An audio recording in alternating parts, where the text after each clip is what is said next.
বিসমিল্লাহির রহমানির রহিম। আসসালামু আলাইকুম। যে যেখান থেকে দেখছেন আশা করি সবাই ভালো আছেন, আমরাও ভালো আছি।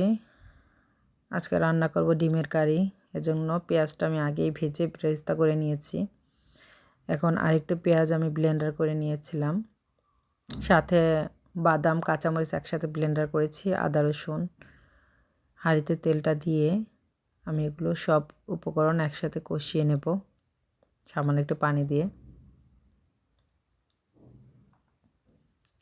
খুব ভালো মতো কষাতে হবে। মশলা যত কষবে ভালো, ততই তরকারির টেস্ট ভালো আসবে, এটা আমরা সবাই জানি। কষানো হলে আমি ডিমটা দিয়ে আবার একটু ভালো মতো মশলাটা কষাবো নাড়াচাড়া করে। এই ডিমের কারিটা খেতে কিন্তু দুর্দান্ত হয়েছে, খুব ভালো লেগেছে।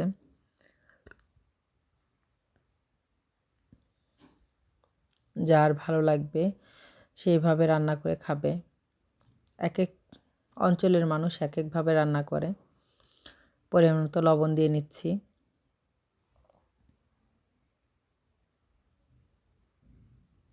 একটু পেঁয়াজ বেরেস্তাকে দিয়ে নিচ্ছি, নাড়াচাড়া করে আবার আমি একটু ঢাকা দিয়ে দেব।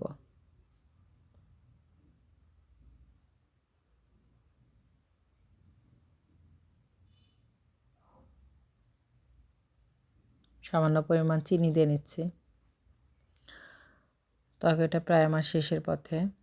একটু মাংসের মশলা দিয়ে নেব, যেহেতু ডিমের কারি।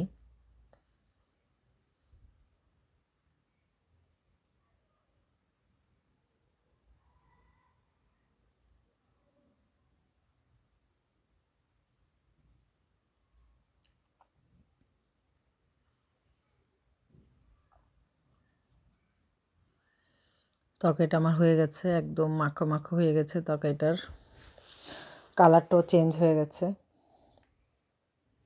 তরকারিটা আমি এখন নামিয়ে নেব। লবণও ঠিক আছে। কেমন হয়েছে কমেন্ট করে জানাবেন প্লিজ, এবং আমার পাশে থাকবেন। আসসালামু আলাইকুম।